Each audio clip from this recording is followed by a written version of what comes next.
Anak dengan autisme itu adalah anak dengan perbedaan perkembangan syaraf yang dapat mempengaruhi komunikasi, interaksi sosial, perilaku, dan sensitivitas sensori pada usia dini.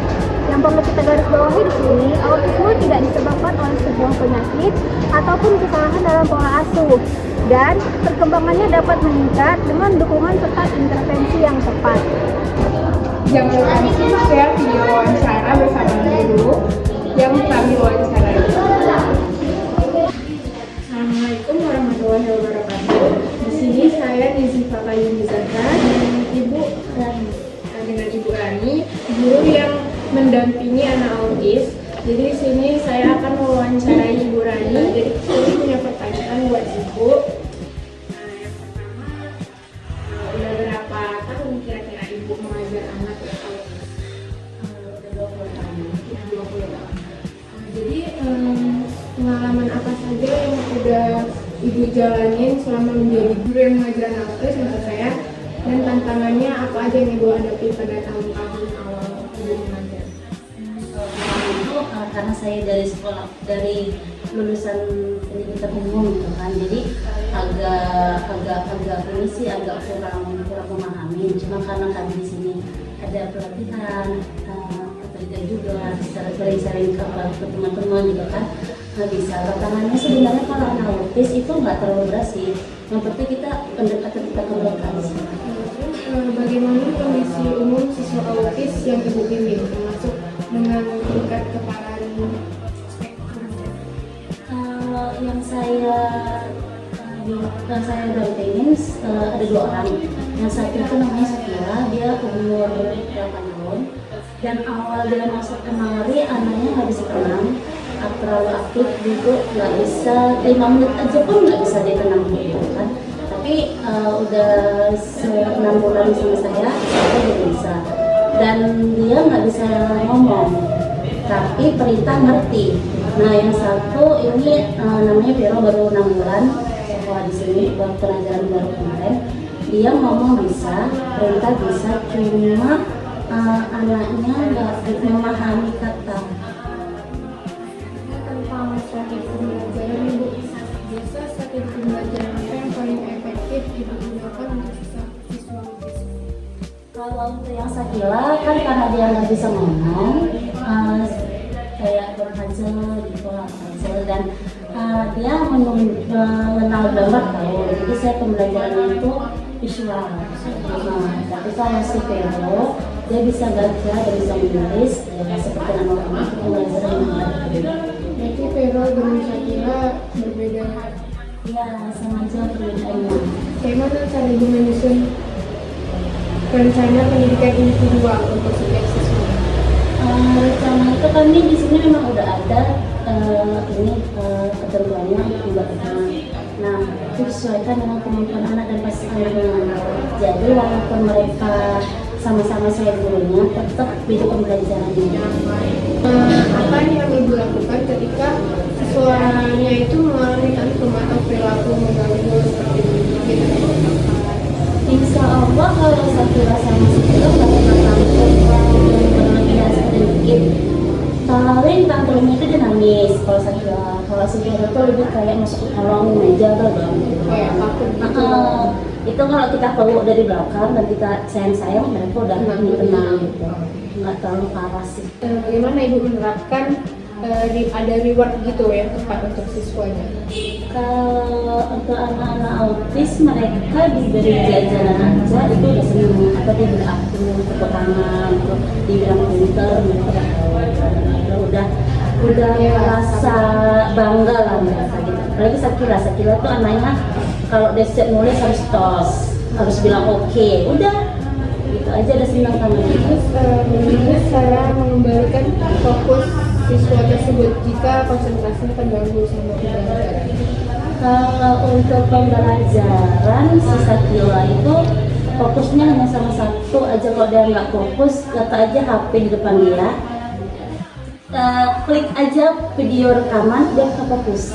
Karena dia anaknya kayak yang paling konten gitu lah, paling pokoknya tengok video dia, pokoknya dia nampak aja dia di videoin udah seneng lah. Walaupun nggak kita klik itu walaupun itu nggak gerak, dia udah tahu dia nampak kamera muka dia, oh dia langsung fokus. Kalau si Vero, cara fokusnya hanya satu aja sih, kita kan belajar di kelas, dia takut sama gelap, matiin lampu ya, pasti dia langsung cepet-cepet dari situ stop. Itu aja sih. Apa sih peran ibu dalam mengembangkan keterampilan interaksi sosial siswanya dengan teman sekelasnya? Tapi kalau teman sekelas nggak mungkin ya, karena kan Di sini mereka setiap hari Jumat itu gabung, tapi sama anak autis. Di sini ada 13 orang anak autis. Nah, interaksi sosialnya itu mereka tumbuh dan meningkatnya tuh pas di hari Jumat itu aja yang bisa gabung sama teman-temannya. Nah, kalau aku Sakila, alhamdulillah kalau sama temennya bagus, nggak ada masalah. Tapi kalau si Vero kan ada yang masih baru, selama ini kan dia tuh di rumah terus, nggak pernah punya teman. Di lingkungan keluarganya pun dia nggak berteman gitu kan, karena dia ngerasa dia beda, jadi dia nggak mau berteman sama orang. Dan di rumah itu pun nggak ada anak-anak seusia dia, dan keluarganya itu emang nggak membatasi dia untuk bermain sama orang luar. Jadi kalau di sekolah dia masih sama temennya masih agak takut gitu. Kadang kalau dia kan agak matanya sebelah itu kan kurang jelas. Jadi kalau dengar suara-suara yang berisik dia langsung terpikir gitu aja.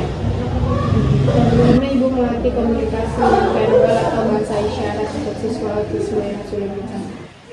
Kalau si Sakila, dia kan selama ini terapi juga di luar, dan alhamdulillah sekarang udah bisa sih dia agak sedikit ngomong gitu kan, gitu kan masih bisa. Cuma kadang kalau kita suruh dianya nggak mau.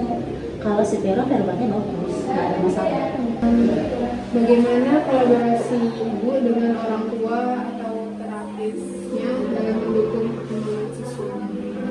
Kalau selama ini setiap hari itu kan saya kan sekarang selalu ngasih laporan ke orang tua. Jadi setiap ada kejadian di sekolah, anak itu kenapa kami langsung lapor ke orang tua. Jadi ada kesinambungan. Jadi orang tua pahami belajar hari ini apa, terus nanti di rumah harus seperti apa gitu. Jadi kami itu ngasihnya seperti itu. Jadi komunikasi dengan orang tua itu juga tidak putus seperti itu. Apa penilaian yang ibu gunakan untuk mengukur kemajuan akademiknya dan non-akademik siswa? Kalau untuk Vero sama Sakila, mereka kan belum punya raport yang sama kayak anak umum. Mereka masih PPI. PPI itu pengembangan individu anak itu masing-masing. Jadi kalau secara penilaian itu masih penilaian secara individual aja, nggak pakai nilai. Tapi kita nanti jelasin orang tuanya kalau anak itu udah berkembang, peningkatannya seperti ini, yang perlu ditingkatkan seperti ini. Apakah ibu pernah membimbing siswa autisme mencapai prestasi seperti lomba seni atau festival?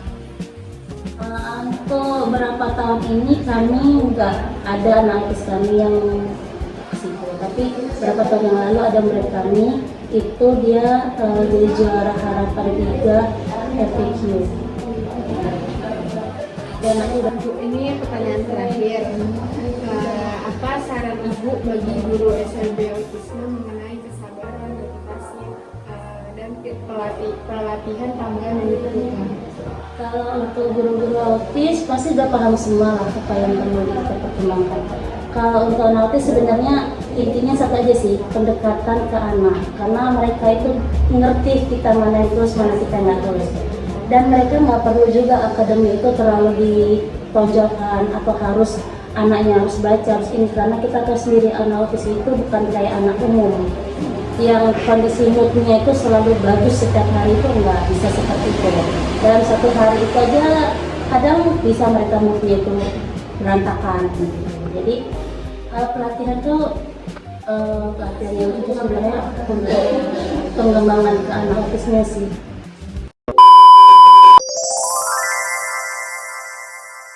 Jadi di sini tuh anak autisme itu sering menunjukkan kesulitan dalam kontak mata, respon terhadap nama, dan meniru emosi orang lain. Terus juga orang tuh cenderung asing dengan dunia sendiri, kayak buat dunia sendiri gitu loh. Jadi kayak lebih ke diri sendiri, yang nggak peduli sama yang lain gitu. Terus juga orang itu juga mengalami gangguan komunikasi seperti ekolalia kayak mengulang kata, terus bicara menonton, atau keterlambatan berbahasa. Juga orang itu meski menghadapi tantangan sosial dan akademik, banyak anak autisme unggul di bidang tertentu seperti memori atau seni dengan intervensi dini seperti terapi perilaku. Nah, deteksi sejak awal usia 1-2 tahun memungkinkan dukungan optimal melalui pendidikan khusus di SLB tersebut. Gitu, guys. Iya. Baik, itu saja hasil wawancara dan kesimpulan yang kami dapat mengenai anak berkebutuhan khusus yaitu autisme. Sekian dari kami. Wassalamualaikum warahmatullahi wabarakatuh.